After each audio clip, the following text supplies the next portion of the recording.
दोस्तों, आज हम बताएंगे कि द्रौपदी पूर्व जन्म में कौन थी, द्रौपदी ने कितने जन्म लिए थे और कितने जन्म के पश्चात वह द्रौपदी बनी थी।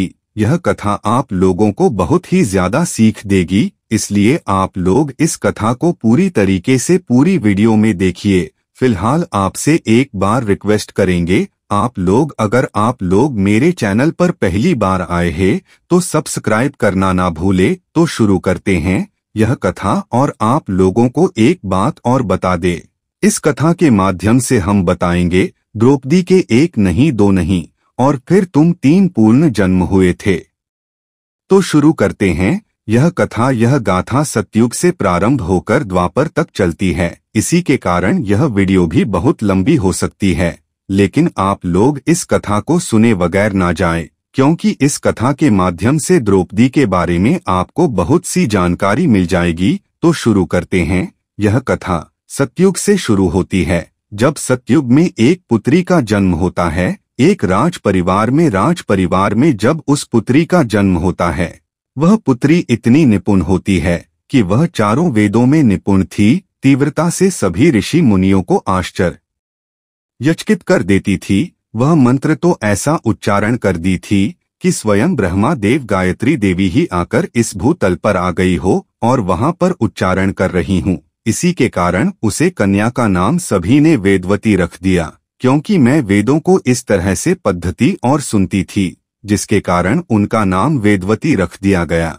यही वेदवती जब अपने पिता के कहने पर कहती है कि मैं विवाह नहीं करूंगी, लेकिन पिता कहते हैं कि तुम्हें विवाह तो करना ही पड़ेगा, इस समाज को हम क्या मुंह दिखाएंगे।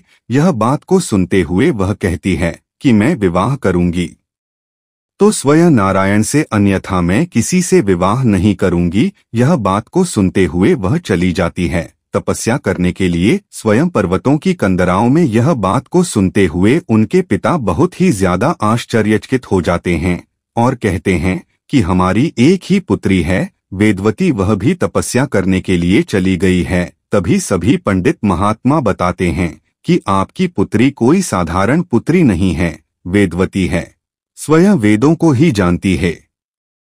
यह बात को सुनते हुए माता पिता छोड़ देते हैं अपनी पुत्री को तपस्या करने के लिए। जब त्रेता युग आता है, स्वयं जब दशानन रावण वहां से गुजर रहा होता है अपने पुष्पक विमान से, यह देखते हुए वहां पर बैठी हुई जो वेदवती होती है, ओम नमो नारायण का बहुत ही शीघ्रता और बहुत ही मधुर बातों से है गुणगान कर रही होती है।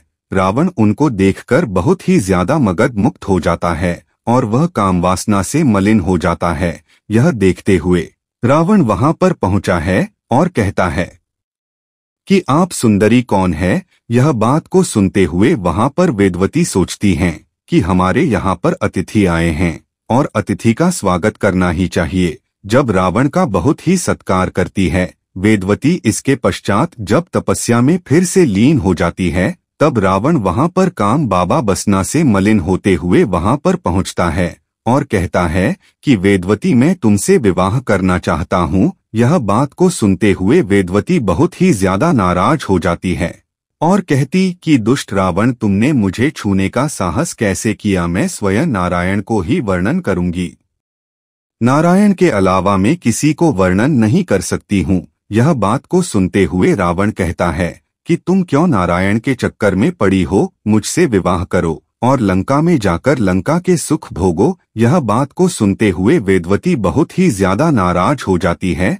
और श्राप दे देती है कि मैं ही तुम्हारी मृत्यु का कारण बनूंगी और एक स्त्री ही तेरी मृत्यु का कारण बनेगी, स्वयं मैं ही तेरी मृत्यु का कारण बनूंगी और इस शरीर को तूने छुआ है, इस शरीर को मैं यहीं पर त्याग देती हूँ। उस शरीर को त्यागने के पश्चात वहां से अंतर्ध्यान हो जाती है और रावण भी आश्चर्यचकित होकर लंका लौट जाता है। अब हम त्रेता से द्वापर में आने की बात करते हैं। जब श्री राम अपने पिता दशरथ की आज्ञा का पालन करते हुए वन में गए थे, पंचवटी में आने के पश्चात जब वह बहुत ही दिनों तक रहते हैं, सीता को जब मृग दिखता है, तब व्रत देखने के पश्चात वह कहती हैं कि मुझे यह मृग लाकर दो। इसे ही पूर्व एक कथा ऐसी घटती है कि यह सभी लोगों को पता ही होगी, जब स्वयं राम जी वहां पर एक ऐसी लीला रचते हैं जिसे स्वयं अग्निदेव को प्रकट करती है और कहते हैं कि मेरी पत्नी सीता की रक्षा आप करना, क्योंकि अब राक्षसों का अंत करना ही मेरा धर्म है। यह बात को सुनते हो अग्निदेव कहते हैं, मैं आपको एक छाया सीता देता हूँ। तब अदला बदली में सीता स्वयं अग्निदेव के पास और छाया सीता स्वयं चली आती है श्री राम के पास। वहीं जब मृत्यु के धोखे में पड़ते हुए रावण सीता को हर कर ले जाता है और युद्ध समाप्ति के बाद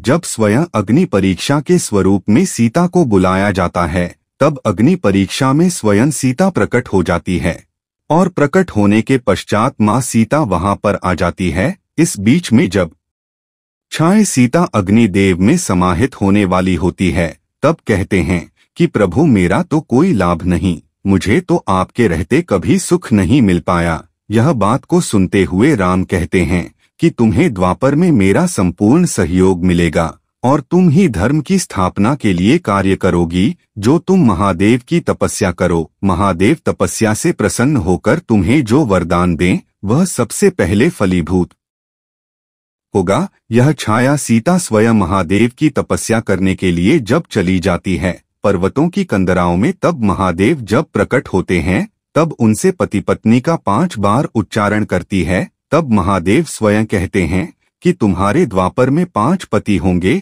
यह बात को सुनते हुए जो छाया सीता कहती है कि ऐसा कैसे संभव हो सकता है, तब छाया सीता से महादेव कहते हैं कि जो तुम कार्य करोगी वह धर्म की स्थापना के लिए ही होगा।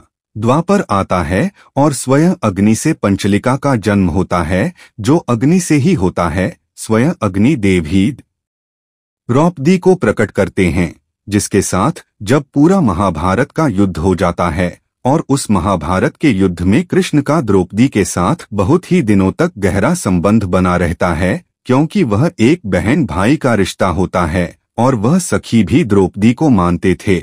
इसके बाद श्री राम के अनुसार उन्हें पूर्ण सहयोग मिलता है और वह धर्म की स्थापना करते हैं। यही कथा थी कि द्रौपदी के पूर्व जन्म की, क्योंकि द्रौपदी ने 3 पूर्व जन्मों में धर्म की स्थापना की थी और वही द्वापर में भी आकर स्थापना की थी। फिलहाल आप लोगों को यह कथा देवी भागवत में पढ़ने को मिल जाएगी। यह कथा देवी भागवत में पूर्ण रूप से विस्तृत रूप में दी हुई है। फिलहाल आप लोगों को यह कथा कैसी लगी प्लीज कमेंट सेक्शन में जाकर जरूर बताएं। आप लोगों को बता दे, अगर आप लोगों की मन में होगा कि छाया सीता राधा थी, तो यह आप लोगों की बात नहीं है, सभी लोगों के मन में यही होता है। आप लोग देवी भागवत भी अवश्य पढ़े, बहुत कथा वर्णन इसी प्रकार से मिलता है। Thank you for watching this video और राधे राधे।